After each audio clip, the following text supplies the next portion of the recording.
তাহলে কৃষ্ণকে পাওয়া অসম্ভব। তাহলে পাবো কিভাবে কৃষ্ণকে? কৃষ্ণকে যদি পেতে হয়, কৃষ্ণ আপনাকে খুঁজে নিবে। আপনি কৃষ্ণকে খুঁজলে জীবনও কৃষ্ণের সন্ধান পাওয়া যাবে না, কৃষ্ণ দর্শন হবে না। কৃষ্ণ দর্শন হতে হলে ভগবান শ্রীকৃষ্ণ কৃপা করে আপনাকে দর্শন দিলে কৃষ্ণ দর্শন হবে।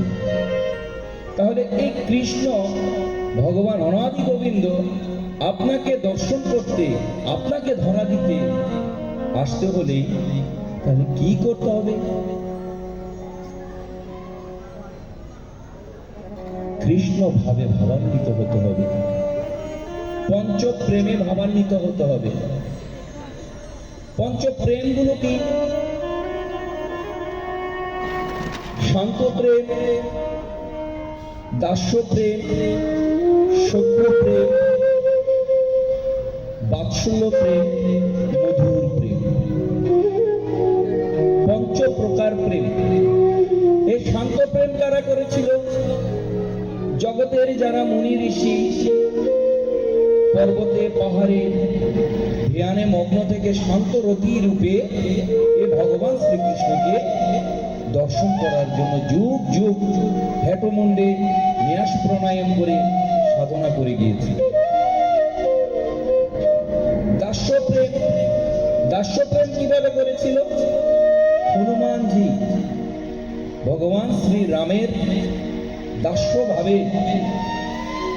যাহা বলিয়াছে তাহার পূর্ণ পুনঃ প্রতি উত্তর না করে, ভালো মন্দ বিবেচনা না করে সেই কার্য করে গিয়েছেন। দাস্য ভাব।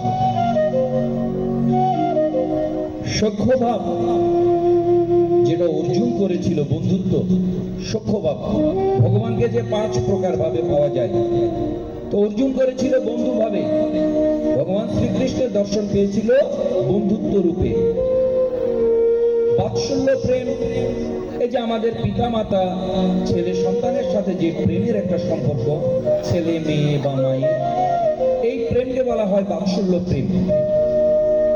যশোদা মা বাৎসল্য প্রেমে গোবিন্দকে পেয়েছে। সর্বশেষ প্রেম মধুর প্রেম,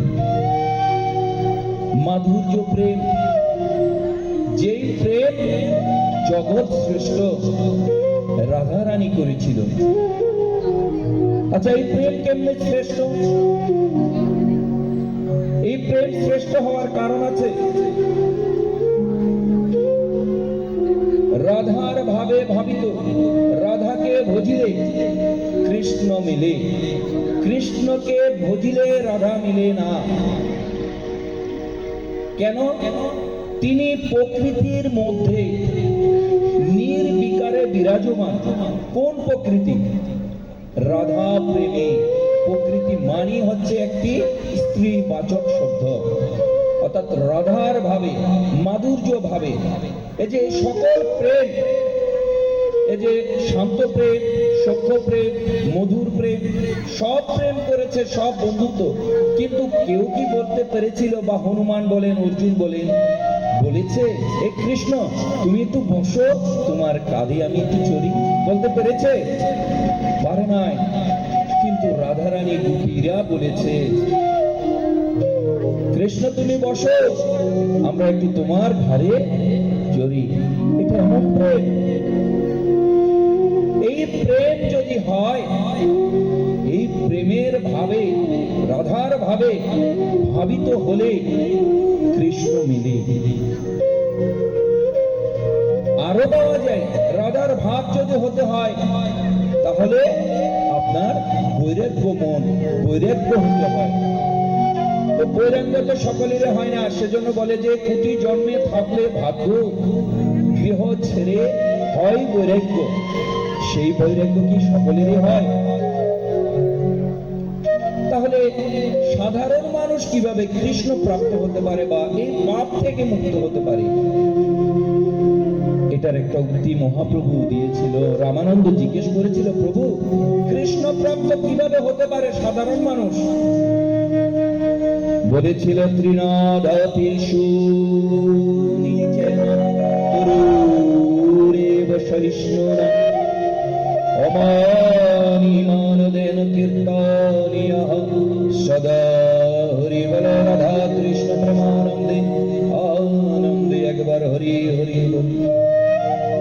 তিনভাবে কৃষ্ণ পাওয়া যায়। ওখানে পঞ্চপ্রেমে কৃষ্ণ পাওয়া যায়, আবার এই কলিযুগে মহাপ্রভু এসে বলছে তিন ভাবে কৃষ্ণ পাওয়া যায়। কিভাবে? তৃণের চেয়ে হীন। তৃণের চেয়ে হীন কেন? তৃণের উপর দিয়ে আমরা চড়ে যাই, পায়ে হেঁটে যাই, কিন্তু তৃণ কি, ঘাস কি আমাদেরকে প্রতি উত্তর করে? যে পথ দিয়ে হেঁটে যায় সে পথ কি হয়? সে পথের তৃণ পুড়ে ছাই হয়ে যায়, ঝলসা হয়ে যায়, কিন্তু এই তৃণ প্রতি উত্তর করে।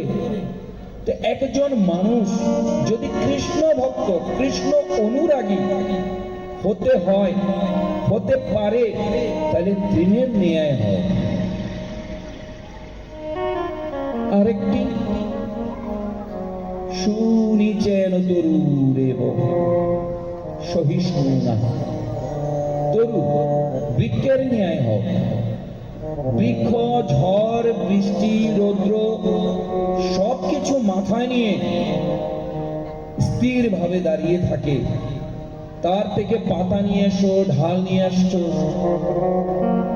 কেটে জ্বালাচ্ছ, আরো কত কি কাজ করছো, কিন্তু সে ছায়া থেকে তোমাকে বঞ্চিত করে নাই। ওই ভাব যদি তোমার ভিতরে থাকে, তাও কৃষ্ণ প্রাপ্ত হতে পারবে। আরেকটা ভাব, অমানীন মানদেন কীর্তনিয়া সদা হরি। কৃষ্ণ নাম করো। কৃষ্ণ নাম করতে গিয়ে তোমাকে অনেকে অনেক কিছু বলবে, মূর্খ বলবে, ভণ্ড বলবে, খারাপ বলবে, তুমি ওদিকে চেয়েও না। তোমাকে মানলে দেখ, তুমি তাকে মান দাও। এই তিন ভাব যদি তোমার মধ্যে থাকে, তাহলে কৃষ্ণ মিলে। এই যে যেমন দেখে আমাদের এইভাবে, আমাদের এই জগতে, আপনাদের এই এলাকায় বলেন, প্রত্যেকটা এলাকায়, আমি একটা এলাকায় গিয়েছিলাম সপ্তাহখানিক আগের ঘটনা। আমাদের তো একটু নগর পরিক্রমা করতে হয়। এই নগর পরিক্রমা করার সময় 10টা বাজে সকাল, কৃষ্ণ নাম দিচ্ছি। এক বাবা এসে আমাকে বলে, তোমার কোনো কাজ নাই? এটা একদম সত্য ঘটনা বলছি। আমাকে জিজ্ঞেস করছে, তুমি এখন এসে নাম দিচ্ছ, মানুষ ঘুমাচ্ছে, দিনের 10টা বাজে বলছে আমাকে। আমি বলছি আমার কোনো কাজ নাই, আমার এই শুধু এটা কাজ, হরিনাম দেওয়া। আমি আর একটু দেরিতে এসেছি। কেমন দেরিতে?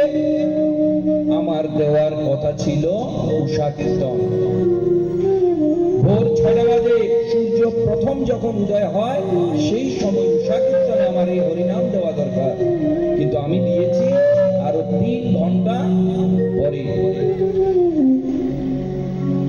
তাহলে কৃষ্ণ নাম দিতেছে, হরিনাম গাইছে, তার থেকে খারাপ লাগছে। তাহলে আমরা কিভাবে মুক্ত হব? নগরে কৃষ্ণ নাম হচ্ছে, বৈরাগী বৈষ্ণব এসেছে, সকলে মোবাইল টিপছে, কিন্তু ফিরে তাকাচ্ছে না যে কি কে আসছে, এটা কে নাম গাচ্ছে, তাকে কি দেওয়া উচিত। তাহলে কলি হত জিত কিভাবে উদ্ধার হবে? উদ্ধার হওয়ার কোন রাস্তা আছে? মহাপ্রভু তো রাস্তা দিয়ে দিয়েছে।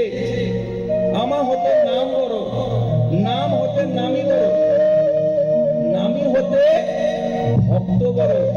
রাধা কৃষ্ণ প্রেমানন্দে হরি বলো। আমা হতে নাম বড়, নাম হতে ভক্ত বড়।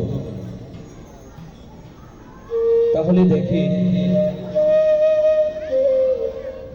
এই যে কৃষ্ণ নাম 16 নাম 32 অক্ষর, এটা কেন বলছি? আমরা কেন হরিনামটা গাইছি? এটা কি আসলে কৃষ্ণ নাম? এটা একদম কৃষ্ণ নাম নয়, এটা হচ্ছে রাধার নাম। কেন? 8টা হরি, 4টা রাম, 4টা কৃষ্ণ। কেন এটা? কেন 8টা রাম হতে পারতো, 8টা কৃষ্ণ হতে পারতো? হতে পারতো না। তাহলে 8টা হরি কেন? রাধার এক নাম হচ্ছে হরা। রাধার এক নাম কি? হরা। কেন হরা? কৃষ্ণের মন হরণ করেছে বিদায়, রাধার এক নাম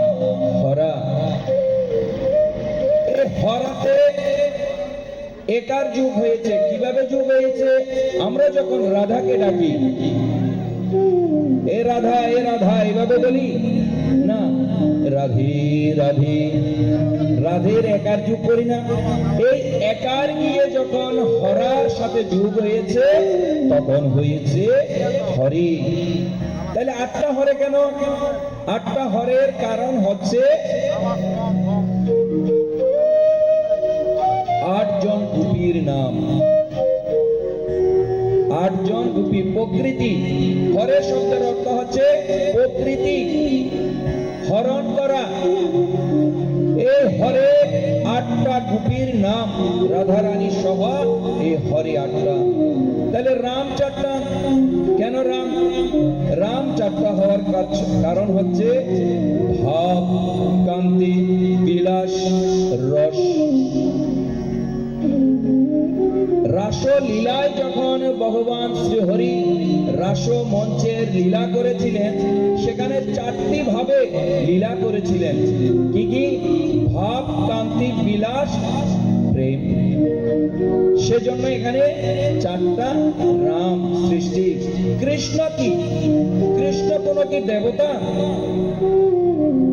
আকর্ষণ আইত কৃষ্ণ, আকর্ষণ আইত কৃষ্ণ। কয়েতে কমলাকান্ত রিকারিতে রাধা, শয়েতে স্বয়ং শম্ভু, এ কথা নয় বাধা।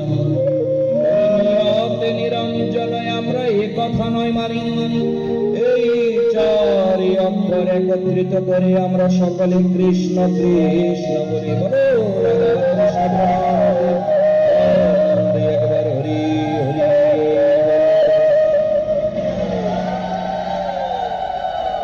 এই হচ্ছে কৃষ্ণ,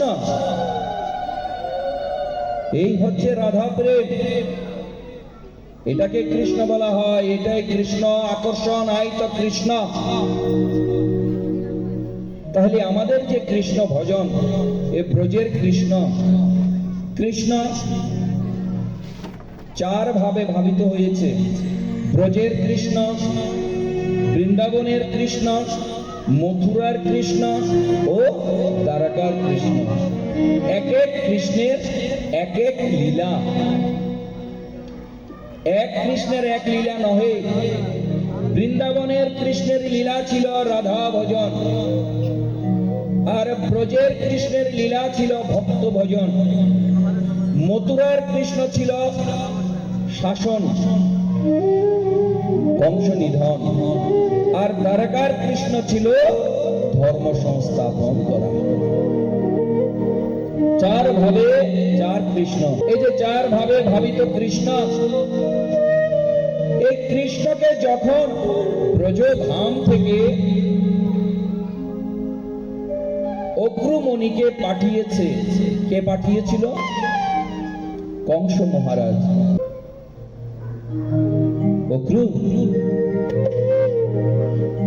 আগামীকাল প্রাতকালে তুমি কৃষ্ণকে নিমন্ত্রণ করতে যাবে। কারণ এবং কংস জানে অক্রুমণি ছাড়া কৃষ্ণকে মথুরায় আনা যাবে না। কংস সারা রাত চিন্তা করছে কৃষ্ণকে কালকে আগামীকাল প্রাতকালে পাবো। আর অক্রুমণি চিন্তা করছে, ওরে কংসের আদেশে তবে অক্রু সুমণি পরের দিন প্রভাতে করিল গতি। কংসের কথায় পরের দিন সকালবেলা অক্রুমণি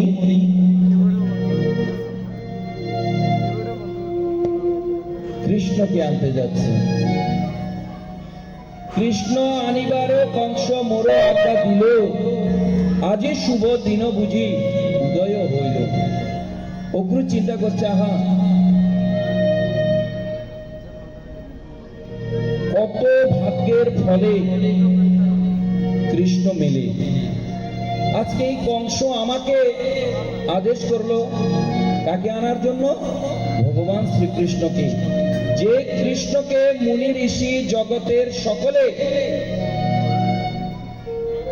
যুগ যুগ সাধনা করে কৃষ্ণ দর্শন মিলে না, সেই কৃষ্ণকে আনার জন্য আদেশ দিল কংস আমাকে। পূর্ব জন্মে আমি কত করিল সাধন, কিবা হেন শুভ কর্ম করিল আচরণ। পূর্বের জন্মে যদি কোনো সুফল থাকে তাহলে কৃষ্ণ দর্শন মিলে, না হয় কৃষ্ণ দর্শন মিলা সম্ভব নয়। এই যে কৃষ্ণ দর্শনটা আমাদের প্রতি, এই গোবিন্দের দর্শন। অক্রুমণিকে পাঠালো কোথায়? ব্রজধামে। কাকে আনার জন্য? ভগবান শ্রীকৃষ্ণকে আনার জন্য। যেই ভক্ত কলিযুগে ভারতী গোসাই হয়ে জন্মগ্রহণ করে, যে ভারতী গোস্বামীকে মহাপ্রভুকে কর্ণের মধ্যে সন্ন্যাস দেয়। তাইলে আমরা কি গুরুপদে সমর্পিত আছি কেউ? গুরু মন্ত্র নিলাম, গুরু দীক্ষা নিলাম, কাজ করলাম কই? এই মায়ার জালে, সমস্ত জগতের এই মায়ার জালে আমরা আবদ্ধ হয়ে কৃষ্ণ ভক্তি থেকে দূরে সরে যাচ্ছি। অগ্রু ভাবছে এই মায়ার জাল থেকে প্রভু বুঝি আজকে আমাদের এত যুগ বছর, 14 বছর যশোদা মাকে কারাদণ্ড ভোগ করতে হচ্ছে। এবার বুঝি 14 বছর পরে আমরা মুক্ত হব মথুরাবাসী। 14 বছর কেন জেল দিল? ভগবান শ্রীরামকে কগিয়ে 14 বছর বনবাস দিয়েছিল। সেদিন ভগবান শ্রীরাম যাওয়ার সময় বলছে, মাগো তুমি তো পুত্র বেদনা কি তা তো বুঝো না, তা তো তুমি বুঝো না। 14 বছর যে তুমি আমাকে বনবাসে দিচ্ছ, আমি তোমার গর্ভে দাপরে জন্ম নিব। জন্ম নিয়ে এই পুত্র যন্ত্রণাটা যে কি আমি সেটা তোমাকে বুঝাবো। আর তোমার দুধ আমি পান করব না। কেন করব না? কৌশল্যা পুত্র বনবাসে চলে যাবে, গরম দুধ এনে পুত্রকে দেবে, কোকিও সেটা ফেলে দিয়েছে। তুমি যে এখন দিচ্ছ, তোমার পুত্রকে দুধ পান করাচ্ছ, 14 বছর বনের মধ্যে দুধ কোথায় পাবে? তখন এই 14 বছর পরে রাম এসে বলছিল, মাধু আগে তোমাকে প্রণাম করি। কেন? তোমাকে প্রণাম করার কারণ হচ্ছে পরের জন্মে আমি তোমার গর্ভে যাব, পরের জন্মে তোমার গর্ভে যাব। আর তোমার আদেশে যদি আমি বনবাসে না যেতাম তাহলে আমার যে এই জীবনের শিক্ষা সেটা আমি পেতাম না। তুমি আমার প্রথম গুরু। দেখেন, অপরাধ করেছে, 14 বছরের জন্য বনবাসে দিয়েছে, তারপরেও মান দিচ্ছে। এই কৃষ্ণ ভক্তির মূল একটি কারণ, অমানি না মানি দেন। যে তোমাকে মান দেবে না তাকে তুমি মান দাও, অবশ্যই তুমি কৃষ্ণ প্রাপ্ত হবে। আর যেই যাওয়ার সময় মা তুমি আমাকে দুগ্ধ দাও নাই, খেতে দাও নাই, তোমার গর্ভে আমি জন্ম নিব বটে, দুধ আমি পান করব না। সেজন্য দৈবকীর ঘরে জন্ম নিয়েছে, যশোদার ঘরে লালন পালন হয়ে যশোদা মায়ের দুধ পান করেছে। যশোদা মায়ের দুধ কেন পান করেছে? এটা ভক্তি। ভক্তি সত্যযুগে ধরার দ্রোণী ছিল। যখন কৃষ্ণ নাম করতে ভক্ত নারদ এবং ভগবান শ্রীকৃষ্ণ বলে, চলো আজকে নারদ মুনি বলছে তোমাকে আজকে আমার একটা ভক্ত দেখাবো। কে বলছে? নারদ। তো দেখি চলো দেখি তোমার ভক্ত কেমন। এই দুপুর বেলা আমাদের মতো কাঙ্গালের মতো ভেষ নিয়ে বলছে কি, ভিক্ষাং দেহি ভিক্ষাং দেহি ভিক্ষাং দেহি হে। এখন দারোয়ান এসে বলছে ভিক্ষা আজকে হবে না, উনি কাজে ব্যস্ত, এক ধনীর ঘরে গিয়েছে, অনেক জমিদার। তো আমাদেরকে আজকে মধ্যাহ্ন ভোজনের জন্য ভিক্ষা দিবে না? না না, আজকে এসো না, বৃহস্পতিবার এসো, তোমাদেরকে অনেক কিছু দেব। এটা শুনি নারদ আর কৃষ্ণ বেরিয়ে কয়, এই তোমার ভক্ত? কে বলছে? কৃষ্ণ। এই তোমার ভক্ত? ভগবান যেন তাকে এই কি সম্পদ হয়েছে আরো সম্পদ করুক, আশীর্বাদ দিয়ে চলে আসলো। চুপ করে আছে। চলো নারদ, তোমাকে আমি আর একটা আমার ভক্তের কাছে নেই। একটা ভক্তের কাছে যখন গেল, একটা বুড়িমার কাছে গিয়েছে, ভাগবত আলোচনা, ভাগবতীয় কথা বলছি, কৃষ্ণ প্রাপ্ত। এই যে অক্রুমণের কাহিনীতে যাচ্ছি, কেন যশোদা মায়ের গর্ভে, কেন দৈবকীর গর্ভে জন্ম নিল, যশোদার ঘরে কেন লালন পালন হলো, এটা যদি না বলি তাহলে তো কৃষ্ণ প্রেমে হলো না। তখন ওই বুড়িমা কে দিয়ে বলছে ভিক্ষাং দেহি মা, ভিক্ষাং দেহি। বুড়িমা দুটা রুটি রেখেছিল, একটা গোবিন্দকে দিত প্রতিদিন সেবায়, আর একটা নিজে পেত। গোবিন্দকে যেটা দিত সকলকে প্রসাদ হিসাবে সেটা দিত, আর একটা রুটি সে প্রতিদিন সেবা করত। এখন যখন অতিথি এসেছে, গোবিন্দকে দিয়ে প্রসাদ দিয়ে দিয়েছে সকলকে, আর একটা মাত্র রুটি আছে। এই রুটিটা যখন অতিথি রূপে নারায়ণ এসেছে, তখন বলছে কি, এই রুটিটা আমি এই অতিথি সেবায় নিয়োজিত করি। বলো রাধা কৃষ্ণ প্রেমানন্দে, আনন্দে একবার হরি হরি বলো। এই রুটি যখন দিল,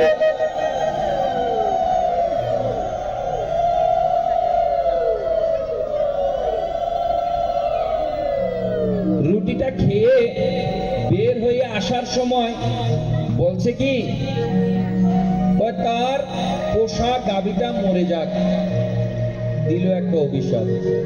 নারদ মুনি খেপে বলছে, প্রভু তুমি এত নিষ্ঠুর, যে আমাদেরকে ভিক্ষা দেয় নাই, সেবা দেয় নাই, তাকে তুমি বলেছো আরো সম্পদ হোক, আর এই মা কত কষ্ট করে নিজে না খেয়ে আমাদেরকে রুটি খাওয়িয়েছে, তার দুধের গাভীখানা, সুরভি গাভীখানা কেন মরে যেত অভিশাপ দিলে?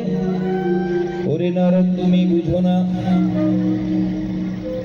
এই বুড়ি ছিল আমার পরম ভক্ত, আমার এই বুড়ি আমার কাছে পাওয়ার জন্য, তাকে গাভীর মায়া থেকে দূরে সরার জন্য গাভীকে মৃত্যু দিয়েছি। এক সপ্তাহ পর মরবে কেন? সেই গাভীর মায়ায় আবদ্ধ।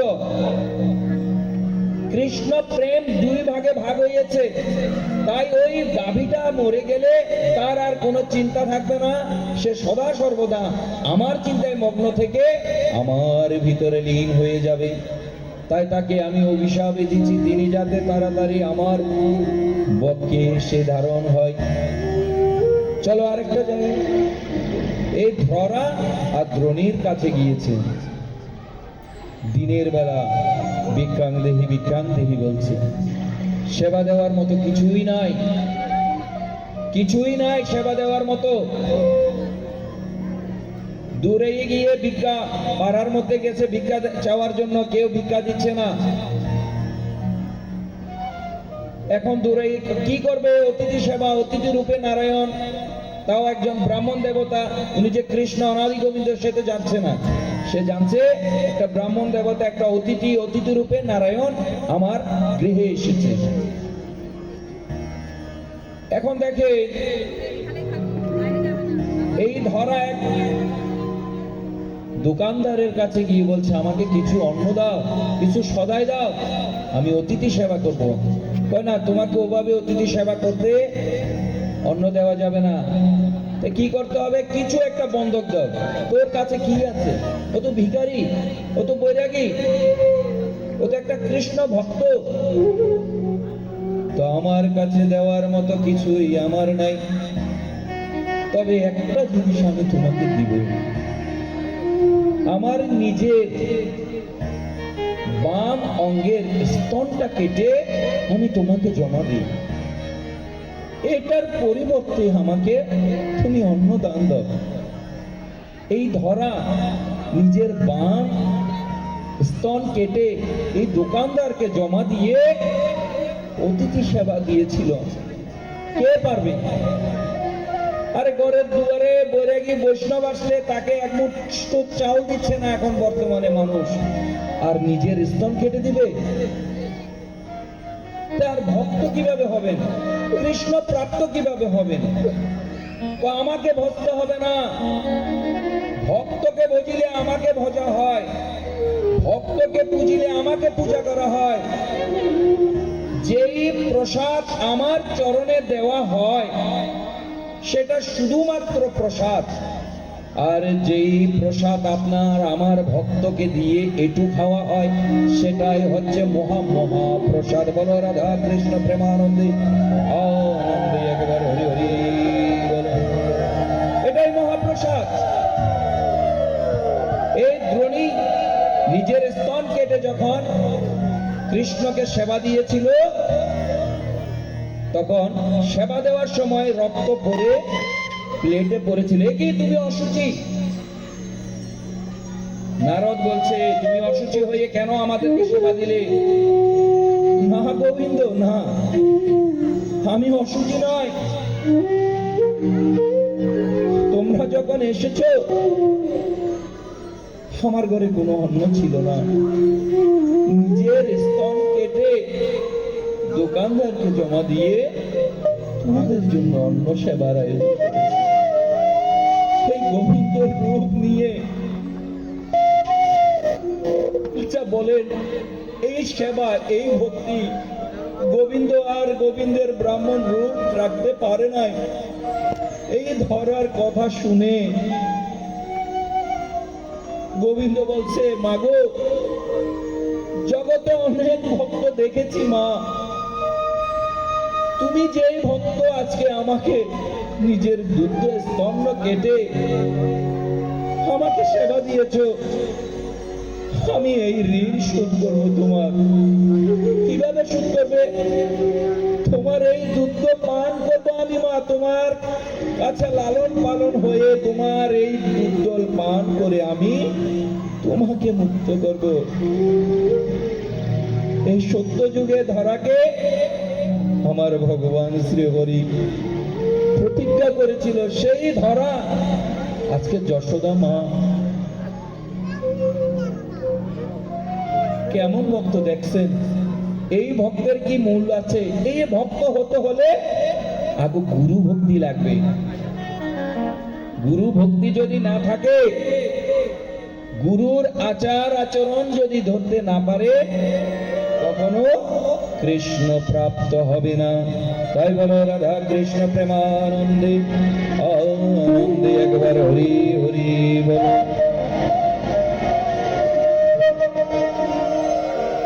গুরু পদে প্রেম ভক্তি হলো না তো হবার কালে, ওরে আর কি হবে সাধন ভজন, আর কি হবে সাধন ভজন অনুরাগে সময় গেলে। অনুরাগ কখন? বৃদ্ধ বয়সে কি অনুরাগ? অনুরাগ কেন বলেছে?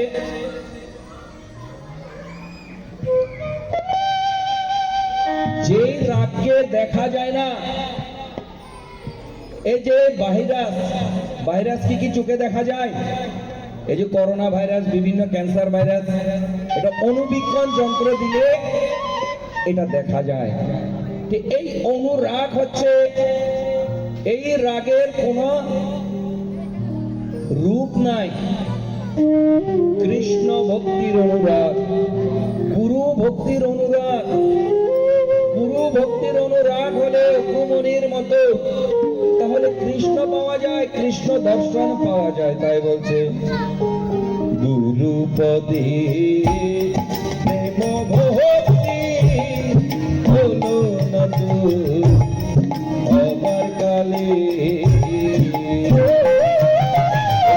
আর কি হবে সাধন ভজন, আর কি হবে সাধন ভজন, তবুর আগে সময় গেলে গুরুপদে প্রেম ভক্তি হলো না তো আবার কালে।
বাজারটা কি? এই যে বয়সের যে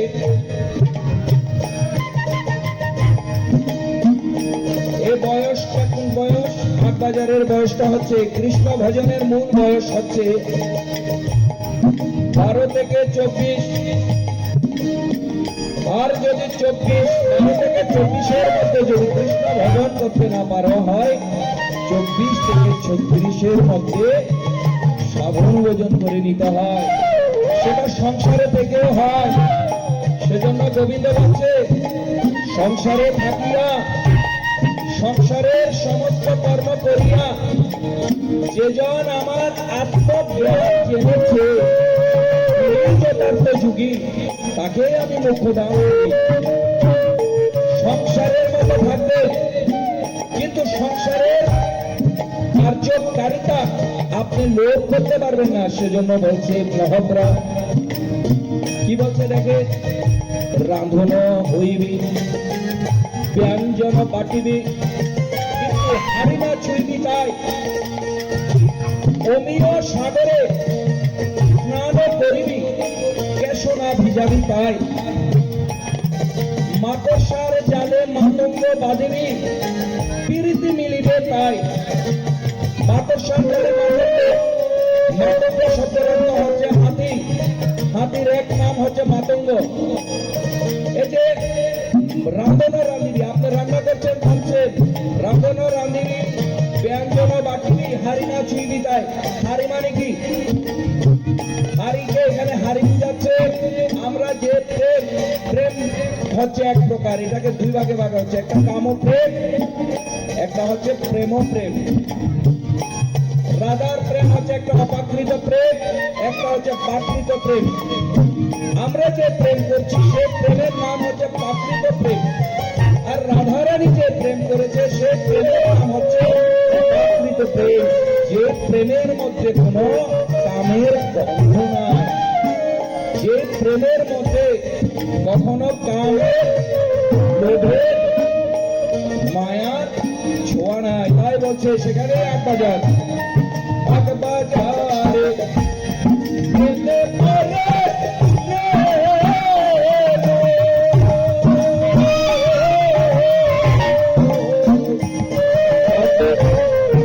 মণিমুক্তা মেলে ওরে শিষ্যে বাজারে গেলে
ফুলে বুঝিল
হবার কালটা কখন জানেন?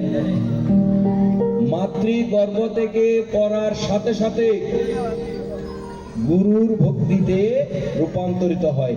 আর এখন আমরা তো কুসংস্কারে আছি মা, এটা না বললে হয় না। আচ্ছা দেখে কুসংস্কারটা কি? যখন মাতৃগর্ভ থেকে একটা মেয়ে বা একটা ছেলে জন্ম হয়, পুত্র সন্তান বা কন্যা সন্তান জন্ম হয়, আমরা কি করি? অশুচি বলে পূজা বন্ধ করে দিই। কেন? আচ্ছা কন্যা সন্তান হলে 3 বার উলুধ্বনি হয়, পুত্র সন্তান হলে 5 বার উলুধ্বনি হয়। তাহলে আপনারা বলেন সূচি কাজে কি উলুধ্বনি হয় না অসুচি কাজে উলুধ্বনি হয়? আপনারা বলেন উলুধ্বনিটা কোন সময় হয়? অসুচি কাজে, সূচি কাজে। তাহলে সূচি কাজে যদি উলুধ্বনি হয়, পরের দিন থেকে পূজা দেওয়া বন্ধ করে দিলেন কেন? স্থূলেই তো গলত। কেন বন্ধ করে দিয়েছেন? অসুচি। আপনারা যদি ওটাকে অসুচি বলা হয়, তাহলে বসুমতী মা ধরা এটা প্রতিনিয়ত জন্ম নেয়, প্রতি সেকেন্ডে 1 কোটির উপরে প্রাণী জন্ম দেয়। তাহলে অসুচির উপরে জন্ম নিচ্ছি, অসুচির উপরে খাচ্ছি, অসুচির উপরে ভাগবত আলোচনা করছি, অসুচির উপরে কৃষ্ণ নাম করছি। তাহলে একটা মা যদি একটা সন্তান জন্ম নিয়ে যদি অসুচি হয়ে যায়, তাহলে এই ধরা দেবী তো জন্ম জন্মান্তর অসুচি। তাহলে কেন এই অসুচির কার্য করব আমরা? জন্মাষ্টমীটা কেন করেন? এটাও তো অসুচি। আমাদের কৃষ্ণ কর্ম, কৃষ্ণ ধর্ম, ওই যে সন্তানটা হয়েছে ওর ভালোর জন্য, ওর কৃপার জন্য আরো বেশি করে পূজা দেন না। ওকে মন্দিরে ভগবান শ্রী হরির চরণের ধুলা দেন না। এটাই তো মঙ্গল, এটাই তো গোবিন্দের কার্য, এটাই তো মুক্তি। আজকে সুভদ্রা অর্জুনকে একদিন জিজ্ঞেস করেছিল বহু চক্রের কাহিনী। দেখেন, বহু চক্রের কাহিনী জিজ্ঞেস করেছিল অর্জুনকে। অর্জুন বলতে বলতে সুভদ্রা ঘুমিয়ে পড়েছে। তাই বহু চক্রে ঢোকার পথ জেনেছে, কিন্তু বের হওয়ার পথ আর জানে না। ভাই, সপ্তরথীর কাছে মৃত্যুবরণ করেছে। তাই প্রথম গুরুই তো মাতা পিতা। তাই স্থূলে যদি গলত হয় তাহলে কিভাবে সম্ভব? তাই বলছে সোনার মান গেল রে ভাই বেনা এক পিতলের কাছে। সোনার মান গেল কোথায়? একটা পিতলের কাছে মান চলে গেছে। খাইটিতে পিতল তামা দিচ্ছে, সোনার মানটা চলে যাচ্ছে। সোনার অরিজিনাল ভরির ওজন কমে যাচ্ছে। ঠিক আমরা মানুষও তাই। কৃষ্ণ প্রেম করার সময় আমরা পিছনের কথা সূচি অসুচি বুঝি। সূচি অসুচি কি? সূচি 108 প্রকারের সূচি আছে, তার মধ্যে 3 প্রকারের সূচি হচ্ছে প্রধান। কিভাবে প্রধান? একটা সূচি হচ্ছে স্নানের সূচি। আমরা মায়েরা ঘুম থেকে ওঠার পরে যতক্ষণ পর্যন্ত স্নান করি নাই ওই অসুচি। পিতারাও, শুধু মায়েরা বলতে না, প্রত্যেকটা জীব স্নান করেছি, কয় এখন সূচি হয়েছি, এবার পূজা দিব। আচ্ছা, উপরে সূচি করেছি, ভিতরে কি দিয়ে সূচি করলাম? ওখানে তো ডাস্টবিন রয়ে গেল, ওখানে তো ডাস্টবিন রয়ে গেল। ডাস্টবিনের মধ্যে কৃষ্ণ 21,600 বার আসা যাওয়া করছে। কয়বার ডেলি? ও ময়লার ভিতরে কয়বার আসতে যাচ্ছে? 21,600 বার।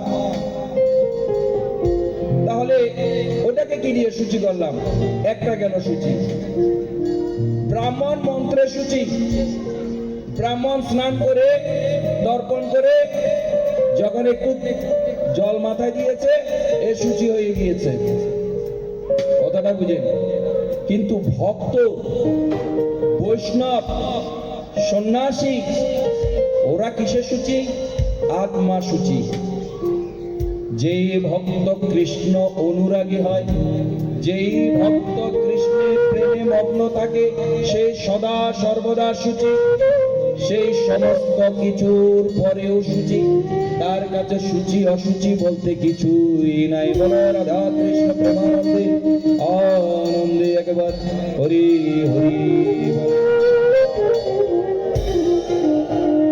আচ্ছা, ভক্তের কাছে কিছু সূচি অসুচি?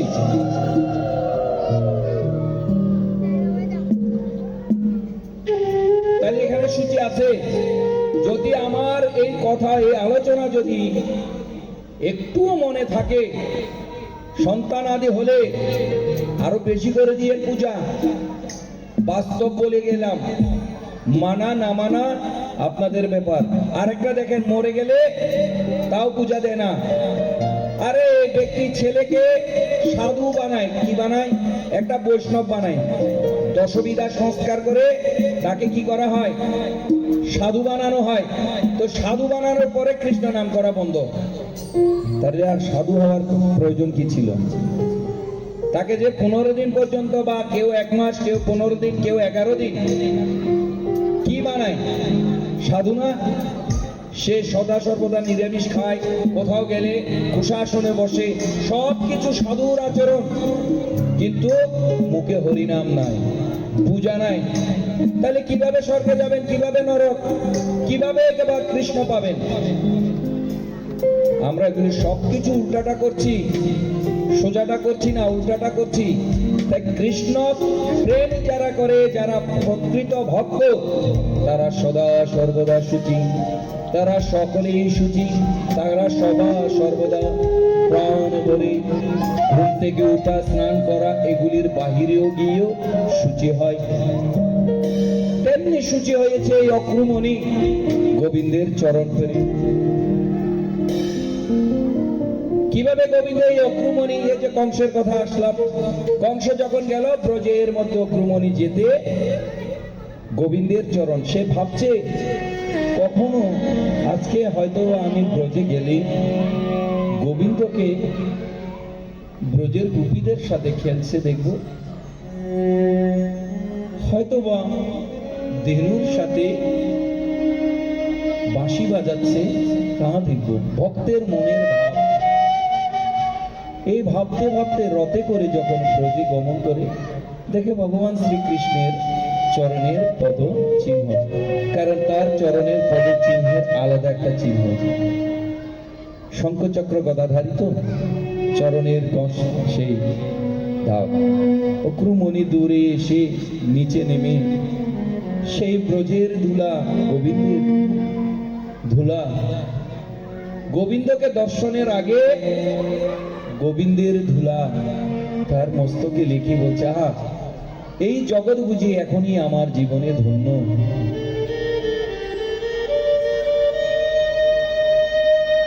সেজন্য বলছে গোবিন্দ, দেখেন মহাপ্রভু কি বলেছেন এই হরিনাম দিয়ে, তোমরা যদি তীর্থে যাও, তোমরা যদি কোনো মঠ মন্দিরে যাও, কোনো পবিত্র স্থানে যাও, বৈষ্ণবের চরণ ছোঁয়ার চিন্তা করো না। বৈষ্ণবের চরণ মিলার আগে ধুলা মাখো। কেন ধুলা মাখতে বলেছে? যদি ওই তীর্থের মধ্যে যদি কোনো পরম বৈষ্ণবের চরণ পড়ে, সেই বৈষ্ণবের চরণে ওই তীর্থ শুদ্ধ, সেই বৈষ্ণবের চরণের ছোঁয়াতে ওই মন্দির, এই এলাকা শুদ্ধ। তাই আগে বৈষ্ণবের চরণ নাই, আগে বৈষ্ণবের চরণ ধুলি মস্তকে লাগাও। বলো সাধু কৃষ্ণ প্রেমানন্দে আনন্দে একবার হরি হরি বলো। আগে পরম বৈষ্ণব প্রাণ গোবিন্দের বিষ্ণু জনাদি বৈষ্ণব অর্থাৎ বিষ্ণুর চরণ দুল আগে ব্রজে যাওয়ার আগে মাখছে। তাইলে গোবিন্দই বলছে, ভক্তই আমার মাতা পিতা, ভক্ত আমার ভাই, ভক্তই নাম রেখেছে কল্পতরু গোসাই। তেমনি একটা উপদেশ আছে। একদিন নারদ মুনি বৈষ্ণব সেবা দিয়েছিল। এক ভক্তের বাড়িতে বৈষ্ণব সেবা হয়েছিল। নারদ সেখানে গিয়ে জিজ্ঞেস করছে, তুমি বৈষ্ণব সেবা দিবে? হ্যাঁ, বৈষ্ণব সেবা দিব। তাহলে বৈষ্ণব সেবার পরে ভোগ আরতি করে ওই ভক্তের বাড়িতে একটা ময়না পাখি ছিল। ময়না সাইড পাখি, যে কথা বলে যে পাখিটা, ওকে এনে প্রসাদটা দিল। প্রসাদটা দেওয়ার পরে নারদ বলছে, তোমার যে আজকে কত ভাগ্য, তোমার যে আজকে কত কৃপা, তুমি গোবিন্দের প্রসাদ আজকে পাচ্ছ, বৈষ্ণব সেবার প্রসাদ। এই প্রসাদ দেবাদিদেব মহেশ্বরও পাইনি, কোটি জন্ম হলেও পায় না। তুমি আজকে এই প্রসাদ পেয়ে মুক্ত হবে। প্রসাদটা খেলে খেয়ে বলছে, এই নারদ, আমি মুক্ত হই নাই। কি বলো? সারাদিন কৃষ্ণ নাম করলাম, তাও মুক্ত হলে না। প্রসাদ দিলাম, তাও মুক্ত হলে না। না, সারাদিন কৃষ্ণ নামও মুক্ত হলাম না, প্রসাদও মুক্ত হলাম না। তাহলে আমি যদি মুক্ত হতাম কৃষ্ণ নামে বা প্রসাদে, যদি আমি মুক্ত হতাম, তাহলে খাঁচার মধ্যে এখন আবদ্ধ কেন? তখন নারদ বলছে, এই আমি তোমার ঘরে সেবা করব না। এই পাখিকে যদি তুমি ছেড়ে না দাও, তোমার ঘরে আমার সেবা হবে না। তখন ভক্ত বলছে, না না, বৈষ্ণব অপরাধ হবে, বৈষ্ণব অপরাধ হবে। পাখিটা ছেড়ে দিল। পাখিটা ছেড়ে দেওয়ার পরে পাখি উড়ে গিয়ে মগডালে বসে বলছে, এবার জিজ্ঞেস করছে, এবার তো তুমি মুক্ত হয়েছে প্রসাদে আর কৃষ্ণ নামে? কয় না, এবারও মুক্ত হয় নাই প্রসাদ আর কৃষ্ণ নামে। তাইলে কি নামে মুক্ত হয়েছ? সাধু সঙ্গে আমি মুক্ত হয়েছি। আজকে পরম সাধু এসেছে বিদায়, এই প্রাণ গোবিন্দের নাম শরণ হয়েছে বিদায়। এই গোবিন্দের নামে আমি, প্রসাদে নয়, কৃষ্ণ নামে নয়, ভক্তির ছোঁয়াতে আমি মুক্ত হয়েছি। বলো রাধা কৃষ্ণ আনন্দে একবার হরি হরি বলো। তাই গোবিন্দ যদি পেতে চাও, আগে ভক্তকে মানতে হবে, ভক্তকে সেবা করতে হবে। তাই বলছে,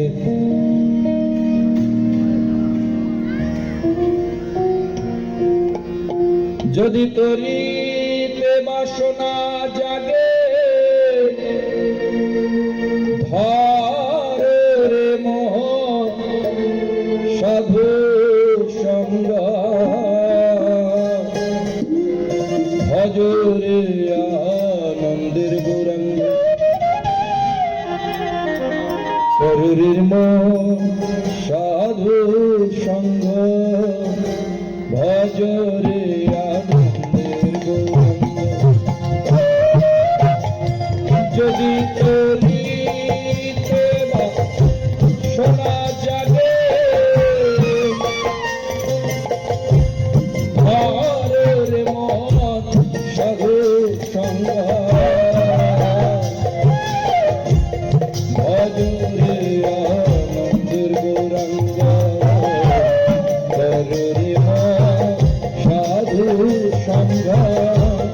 ভজরে আনন্দের গৌরাঙ্গ।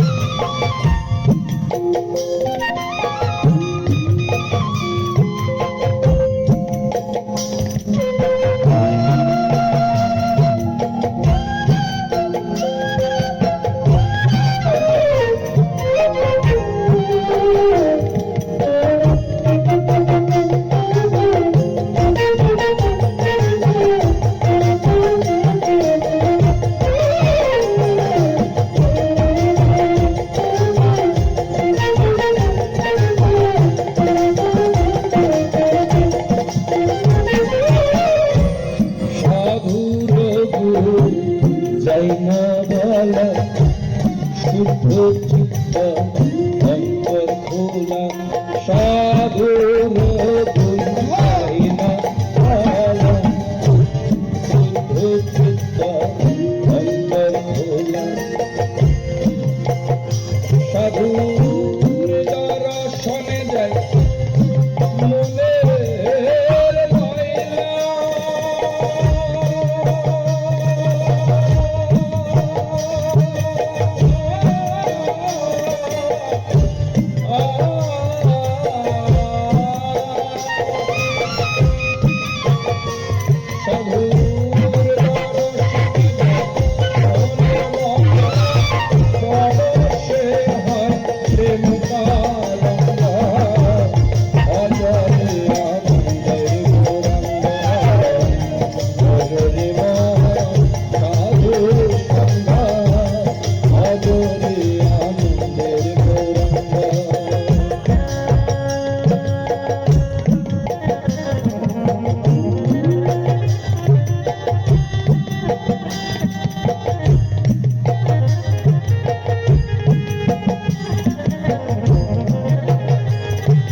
ঘুরছে নদী এক রাশে নদী নদী আরেক রাশে ঘুরছে নদী একই রাশে নিত্য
হিল্লালে কত মানে মুক্ত ঝরে সাধু প্রেমে হিল্লালে কত মানে মুক্ত ঝরে আবার সাধু যারে দয়া করে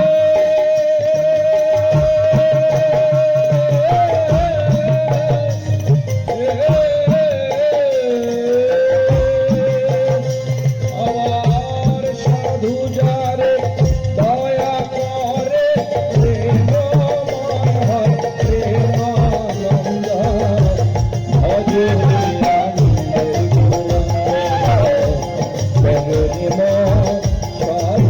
সঙ্গ ভজে আনন্দের গৌরাঙ্গ।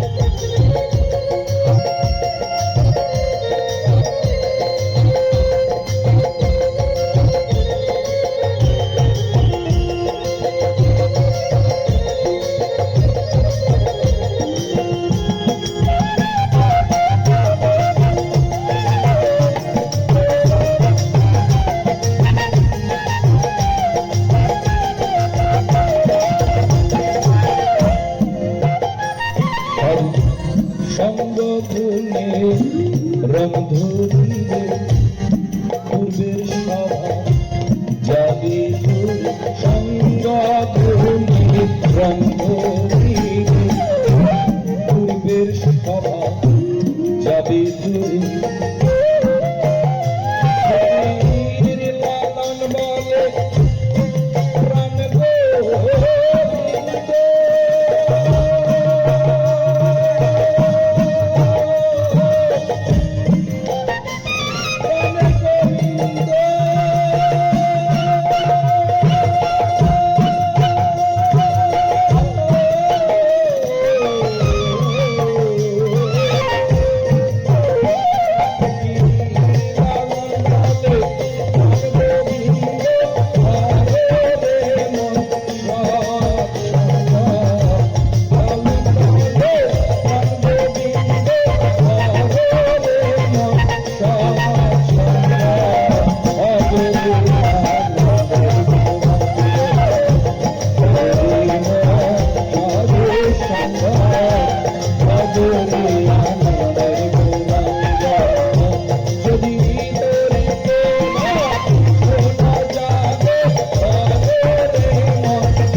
সাধু সঙ্গ এই অগ্রমণের মতো আগে সাধুর ভাব প্রেম ভাব ভক্তের ভাব নিজের হৃদয়ে অঙ্গনে ঠাঁই দিতে হবে। এখন অগ্রমণি যখন এ ব্রজে গিয়েছে তখন ভগবান শ্রীকৃষ্ণ ছিল বৃন্দাবনে রাধা রানীর সাথে রাসলীলা বৃন্দাবন লীলা প্রেম লীলা মাধুর্য লীলায় বিভোর। এখন রাধারানী অগ্রমণি এসেছে ভগবান শ্রীকৃষ্ণকে আজকে ব্রজ থেকে মথুরায় চলে যাবে, 100 বছর বিচ্ছিন্ন হয়ে যাবে। কত বছর? রাধারানীর সাথে ভগবান শ্রীকৃষ্ণের 100 বছর বিচ্ছিন্ন ছিল। কেন? এটা স্বপ্ন দর্শন করছে রাধারানী যখন ভগবান শ্রী হরির জঙ্গলায় বসে আছে। 100 বছর কেন বিচ্ছিন্ন ছিল? সুদামার অভিশাপ। লীলা দুই প্রকার, এটা হচ্ছে ব্রজলীলা আর একটা ছিল গোলক লীলা। একদিন নারদ আর সুধা ব্রহ্মার সংবাদ নিয়ে যাচ্ছে। কোথায় যাচ্ছে? ভগবান শ্রীহরির কাছে, গোলক ধামে। খুব ইম্পর্টেন্ট কথাগুলো একটু মনোযোগ দিয়ে শুনবেন। ভাগবত রস, ভাগবত প্রেম, ভাগবত তত্ত্ব আসলে আনন্দের, আসলে ভক্তির, আসলে মাধুর্য। তো এই গোবিন্দকে যখন ব্রহ্মার সংবাদ দিতে যাচ্ছে যে তোমার মর্তে যেতে হবে, মর্ত লোকে যেতে হবে, এই সংবাদ নিয়ে যখন নারদ মুনির সাথে সুদামা আসছে, তখন গোলক দাঁড়িয়ে এসে দ্বার বন্ধ, কোনো দ্বার দেখছে না। নারদ ঢেকি নিয়ে এসে দাঁড়িয়েছে। তো সুদামাকে বলছে, সুদামা তুমি ইয়া করো, রাধা রাধা বলো, তাহলে এই দরজা উন্মোচন হবে, তা আমরা প্রবেশ করতে পারবো। বললাম আমি কৃষ্ণ ভক্ত, আমি রাধার নাম নেব কেন? রাধার নাম আমি নিব না। তুমি যে সংবাদ নিয়ে এসেছো গোবিন্দকে দেওয়ার জন্য, তো তুমি যদি ঢুকতে না পারো, তাহলে রাধার নাম ছাড়া ঢুকতে না পারলে তুমি তো সংবাদ দিতে পারবে না। ওইটা আমি ব্রহ্মের রসানল থেকে আমি চেয়ে নিব, কিন্তু আমি রাধার নাম আমি নেব না। তখন নারদ বলছে, ঠিক আছে আমি বলি রাধে রাধে। তিনবার যখন রাধে রাধে বলেছে, কপাটটা খুলে গিয়েছে। গোলকে গেল, গোলকে গিয়ে গোবিন্দের চরণে পড়ে গোবিন্দের সেবা করছে। এই বিরজা সেই সময় ওখানে বিরাজ করছে। বিরজা গোলকের গোপীর আরেক নাম বিরজা, যেটা স্বর্গের যে বিরজা নদী বলে, স্বর্গের নদীর নাম যে বিরজা, এটা কিন্তু একটা গোপী ছিল গোলকে। তখন এই বিরজার সাথে যখন প্রভু আলাপচারিতা করছে, সুদামাকে বলছে তুমি কপাটে গিয়ে একটু দাঁড়াও, কেউ আসলে তাকে আসতে বারণ করো। ভগবান শ্রীহরি লীলা দেখেন, গোবিন্দকে একা আসবে মতে, তার সঙ্গপাঙ্গ নিবে না, তার প্রাণের প্রিয় রাধারানীকেও তো নিয়ে আসতে হবে। আপনাদের এখানে যখন প্রথম কেউ কোনো মন্ত্রী, কোনো ম্যাজিস্ট্রেট বা কেউ যদি বড় কেউ আসে, আগে কি ও আসে? আগে তার পিয়ন, অ্যাসিস্ট্যান্ট ম্যানেজার, এই ধরনের যে পদবিগুলি আছে, হ্যাঁ, জেনারেল ম্যানেজার, তারপরে আসবে ডাইরেক্টর। তো ডাইরেক্টর কি সোজা এসে যাবে? না, আগে পাঠাতে হবে তার নিম্ন স্তরের কর্মকর্তাগুলোকে। গোবিন্দই তাই। যখন কপাটের মধ্যে যখন গোবিন্দ বাঁশি বাজিয়ে গোলক ধাম মুগ্ধ করছে, রাধারানী আর থাকতে পারে নাই, ছুটে এসে গোবিন্দের গৃহে প্রবেশ করছে। সুদামা বলে, দাঁড়াও, তুমি মায়াবী,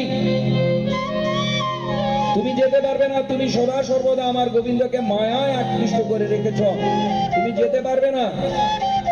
তুমি যদি রাধে আরেকটা কদম দাও, আমি তোমাকে অভিশপ্ত করব। এই প্রাণ যদি যাই যাক, এই দেহ অভিশপ্ত জ্বলে যাক, যেখানে আমার গোবিন্দকে আপাদমস্তক দান করেছি, আমি সেই গোবিন্দের চরণে যাব। বলো রাধা কৃষ্ণ প্রেমানন্দে আনন্দে একবার হরি হরি বলো। তুমি শুনবে না আমার কথা? দরজা থেকে সুদামাকে ধাক্কা মেরে রাধারানী প্রবেশ করে। সুদামা বলছে, তুমি যখন আমাকে ধাক্কা মেরে, তুমি মায়াবী, তোমাকে আমি অভিশপ্ত করলাম, তুমি 100 বৎসর গোবিন্দ বিরহে কাঁদবে, তুমি 100 বৎসর পর্যন্ত গোবিন্দ থেকে বিচ্ছিন্ন হয়ে যাবে। রাধারানী চোখের জল ফেলে, অজর নয়নে জল ফেলছে, আর কি করবে? অভিশপ্ত দিল। গোবিন্দের চরণে গিয়ে পড়ে বলছে, তোমার ভক্ত সুদামা আমাকে তো অভিশপ্ত করেছে 100 বছর বিচ্ছিন্নের জন্য। সুদামা এসে বলছে, প্রভু গোপীদেরকে সকল কিছুকে নিয়ে এসে বলছে, দেখেন প্রভু এই মায়াবী, তোমাকে মায়ার জালে আবদ্ধ করে প্রসাদ খাওয়াচ্ছে, ওর একটু খাওয়াচ্ছে তোমাকে, তুমি এগুলি খাচ্ছ। গোবিন্দ চুপটি করে হাসছে আর চুপ করে আছে। গোপীদেরকে বলছে, এই দেখো ও মায়াবী, ওকে যদি তুমি রাধা সম্মান করো তাহলে তোমাদের প্রাণ যাবে। সেটা প্রমাণ করার জন্য কৃষ্ণকে বলছে, দেখো তুমি প্রমাণ করে দাও। ভক্তকে বলছে, তখন রাজা রানীকে দাঁড়িয়ে বলছে, তোমরা দেখো রাধার কৃষ্ণের দিকে তাকিয়ে বলো কৃষ্ণ কৃষ্ণ। এখন সকল গোপীরা ভগবান শ্রী হরে কৃষ্ণের দিকে তাকিয়ে বলছে হরে কৃষ্ণ হরে কৃষ্ণ। সমস্ত জগতের মধ্যে কি পুষ্প ফুল ফুটে উঠছে। ও দেখেছো, কৃষ্ণ নামে সমস্ত জগতের ফুল ফুটে এসেছে। এবার তোমরা একটা শোয়া পোকা দেখে বলে যে এইটাকে দেখে রাধা রাধা বলো। ওটাকে দর্শন করে বলছে রাধে রাধে। ও শোয়া পোকা জ্বলে পুড়ে ছায়। তো দেখেছো দেখেছো, কৃষ্ণ নামে জগৎ প্রস্ফুটিত হয় আর রাধা নামে বিনাশ হয়। তখন প্রজাপতি উড়ে যেতে যায়। ওই প্রজাপতিকে দেখে বলো কৃষ্ণ রাধে রাধে। প্রজাপতিকে দেখে বলছে রাধে রাধে। ও প্রজাপতিও জ্বলে যায়। রাধারানী অবাক, ওনার নামে কি ধ্বংস। তখন সুদামা বলছে, দেখছো কৃষ্ণ নাম নিলে সমস্ত জগতের পাপ মুক্ত হয় আর রাধা নাম নিলে বিনাশ হয়। এই কথা বলার সাথে সাথে পিছন থেকে একটা মেয়ে, ছোট্ট একটা বালিকা বলছে, না গো সুদামা না, রাধার নামে বর্ষা হয় না, রাধার নামে পুনরায় প্রাণ প্রস্ফুটিত হয়। তুমি কে এই গোলকে? তুমি তো জানো না সুদামা, আমি ছিলাম প্রথমে শোয়া পোকা। তুমি যখন আমাকে দর্শন করে বলেছো রাধে রাধে, আমি প্রজাপতি হলাম। আবার যখন তুমি আমাকে দেখে রাধা রাধা বলতে বলেছো, এই প্রজাপতি থেকে আজ এই মানবে জন্ম, দুর্লভে জন্ম, এই জন্মে আমি আজ তোমার চরণে। তুমি আবার রাধা বলো, এই রাধার আমি মুক্তি হব এই জগৎ জুড়ে। বলো রাধা কৃষ্ণ প্রেমানন্দে আনন্দ হরি হরি বলো। সুদামা রাধার চরণ ধরে বলছে, আমি কি করলাম? যার দ্বারাই মুক্তি তাকে আমি অভিশপ্ত করলাম আমার গোবিন্দ থেকে 100 বৎসরের জন্য। কৃষ্ণ বলছে, তুমি কি সংবাদ নিয়ে এসেছো জানো? তুমি না বলেছ ব্রহ্মার সংবাদ নিয়ে এসেছো, মর্তে যেতে হবে। তার রাধা রানী বিনে কেমনে আমি ওই মর্তে যাব? তাই অভিশপ্ত করিয়ে তোমাকে ওই মর্তে আগে রাধা রানীকে পাঠাবো। এই রাধা ভগবান শ্রীকৃষ্ণের সাথে যখন বসে আছে জংলায় ঘুমন্ত অবস্থায়, স্বপ্ন দর্শন পাচ্ছে যে গোবিন্দ তাকে ছেড়ে চলে যাবে। গোবিন্দ আস্তে করে মস্তকটা রেখে আসার সময় বলছে, আসলে সে চলে যাবে? কোনো আমি যাব না, ভগবান শ্রীহরিও মায়ায় আবদ্ধ। ছলে বলে যখন আসছে তখন রাধারানী বলছে, প্রভু আমি স্বপ্ন দর্শন পেয়েছি, তুমি আমাকে 100 বছরের জন্য সুদামার যে অভিশাপ সেটা ফলতে যাচ্ছে। তাই আমি কিছুই চাই না, তোমার কাছে আজ একটি রাত, একটি ক্ষণ আমি তোমার কাছে চেয়ে নিতে